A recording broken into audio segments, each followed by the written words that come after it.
മുഖ്യമന്ത്രി പിണറായി വിജയന്റെ വിവാദ അഭിമുഖത്തിൽ പ്രതികരണവുമായി ദ ഹിന്ദു ദിനപത്രം രംഗത്തെത്തിയതോടെ ശരിക്കും വെട്ടിലായത് മുഖ്യമന്ത്രിയും മുഖ്യമന്ത്രിയുടെ ഓഫീസും. ആ അഭിമുഖത്തിലെ മലപ്പുറം പരാമർശം ഒരു PR ഏജൻസി പ്രതിനിധികൾ എഴുതി നൽകിയതാണ് എന്നാണ് ഹിന്ദു പത്രം ഖേദം പ്രകടിപ്പിച്ചുകൊണ്ട് അറിയിച്ചിരിക്കുന്നത്. മലപ്പുറം പരാമർശത്തിൽ മുഖ്യമന്ത്രിയുടെ ഓഫീസ് പത്രത്തിന് വിശദീകരണം ആവശ്യപ്പെട്ടുകൊണ്ട് ഒരു കത്ത് നൽകിയിരുന്നു. ഇതിന് പിന്നാലെയാണ് ഖേദം പ്രകടിപ്പിച്ചുകൊണ്ടുള്ള പത്രത്തിന്റെ കുറിപ്പ് വന്നത്. മലപ്പുറം പരാമർശം യഥാർത്ഥ അഭിമുഖത്തിലേതല്ല. ആ പരാമർശം ഒരു PR ഏജൻസിയുടെ ആവശ്യപ്രകാരം ഉൾപ്പെടുത്തിയതാണ്. ഇത് മുമ്പ് ഒരു വാർത്താ സമ്മേളനത്തിൽ മുഖ്യമന്ത്രി പറഞ്ഞതാണ് എന്ന് ആ ഏജൻസി പ്രതിനിധികൾ പറഞ്ഞു. അത് അതേപടി ഉൾപ്പെടുത്തിയത് മാധ്യമ ധാർമ്മികതയ്ക്ക് നിരക്കുന്നതല്ല. അഭിമുഖത്തിൽ പറയാത്ത കാര്യം ഉൾപ്പെടുത്തിയതിൽ ഖേദിക്കുന്നുവെന്നും ദ ഹിന്ദു വ്യക്തമാക്കി. ഇത് ഹിന്ദു പത്രത്തിന്റെ മാന്യത.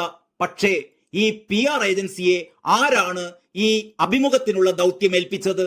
അവർ മുഖ്യമന്ത്രിയോ അതല്ലെങ്കിൽ മുഖ്യമന്ത്രിയുടെ ഓഫീസോ അറിയാതെ, അവരെ അറിയിക്കാതെ ഇങ്ങനെ ഒരു കൂട്ടിച്ചേർക്കൽ നടത്തുമോ?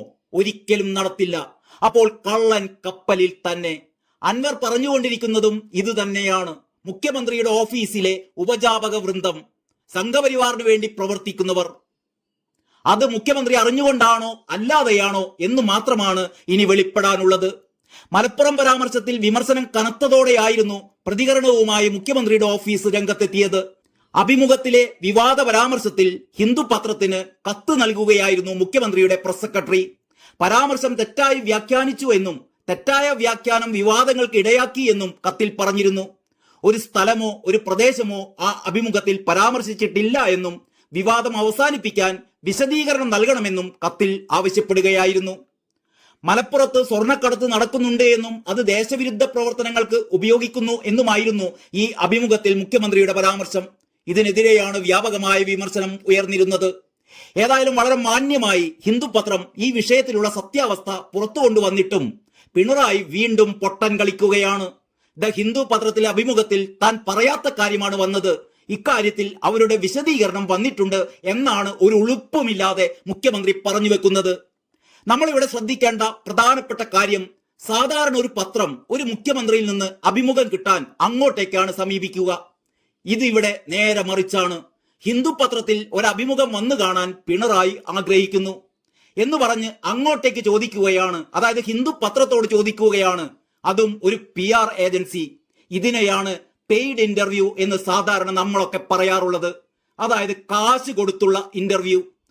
ഇങ്ങനെ ആവശ്യപ്പെടുമ്പോൾ പത്രം പറയും, ഇത്ര കാശ് തന്നാൽ, അതായത് സ്ക്വയർ സെന്റിമീറ്ററിന് അല്ലെങ്കിൽ ഒരു വാക്കിന് ഇത്ര രൂപ വെച്ച് തന്നാൽ ഞങ്ങൾ പ്രസിദ്ധീകരിക്കാം. അങ്ങനെ പ്രസിദ്ധീകരിച്ച ഒരു അഭിമുഖമായിരിക്കണം ഇത് എന്നല്ലേ നമ്മൾ മനസ്സിലാക്കേണ്ടത്. മുഖ്യമന്ത്രിയുടെ ഈ അഭിമുഖം ആ പത്രത്തിന് വേണ്ടി എടുക്കുന്നത് PR ഏജൻസിയുടെ 2 പേരുടെ സാന്നിധ്യത്തിലാണ് എന്ന് ഓർക്കണം.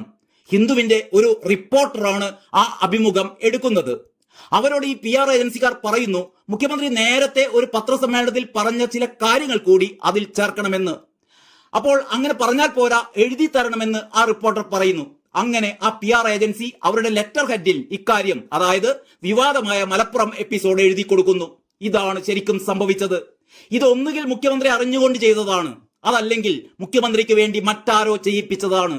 അത് മുഖ്യമന്ത്രിയുടെ പൊളിറ്റിക്കൽ സെക്രട്ടറി ആണോ, അതോ പ്രസ് സെക്രട്ടറി ആണോ, അതല്ല RSS കാര്യാലയത്തിലുള്ളവരാണോ എന്ന് മാത്രമാണ് ഇനി നമുക്കറിയേണ്ടത്. മുഖ്യമന്ത്രിയുടെ ഇമേജ് മേക്ക് ഓവറിന് വേണ്ടിയാണ് ലക്ഷങ്ങൾ മുടക്കി ഈ PR ഏജൻസിയെ നിയമിച്ചത് എന്നും നമ്മൾ മനസ്സിലാക്കണം. കേരളത്തിൽ ഒരു കമ്മ്യൂണിസ്റ്റ് നേതാവും ഇന്നുവരെ ഇങ്ങനെ ഒരു PR ഏജൻസിയെ കൊണ്ട് അഭിമുഖം നടത്തി പത്രത്തിൽ കൊടുത്തിട്ടുള്ള ചരിത്രമില്ല.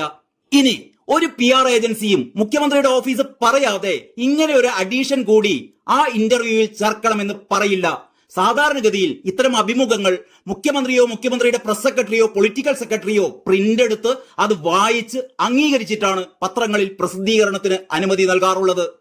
അപ്പോൾ പലപ്പോഴും അതിൽ ചില കാര്യങ്ങൾ കൂട്ടിച്ചേർക്കാറുണ്ട്, ചില കാര്യങ്ങൾ ഡിലീറ്റ് ചെയ്യാറുണ്ട്. അങ്ങനെയൊന്നുമല്ല ഈ PR ഏജൻസിയുടെ തന്നിഷ്ടപ്രകാരമാണ് ഈ കൂട്ടിച്ചേർക്കൽ നടത്തിയത് എങ്കിൽ ഈ PR ഏജൻസിക്കെതിരെ സർക്കാർ നടപടിയെടുക്കേണ്ടതല്ലേ? നടപടിയെടുക്കാത്തതിന്റെ അർത്ഥം അത് മുഖ്യമന്ത്രി അല്ലെങ്കിൽ മുഖ്യമന്ത്രിയുടെ ഓഫീസ് അറിഞ്ഞുകൊണ്ട് ചെയ്തത് എന്ന് തന്നെയാണ്. എന്തായാലും ഇങ്ങനെ ഒരു അഭിമുഖം ഹിന്ദു പത്രത്തിൽ വരുത്തിയത് ആരെ പ്രീണിപ്പിക്കാനാണ് എന്ന് അരിയാഹാരം കഴിക്കുന്നവർക്കൊക്കെ മനസ്സിലായിട്ടുണ്ട്. ഇത് തന്നെയാണ് അൻവർ പറഞ്ഞുകൊണ്ടിരിക്കുന്നതും.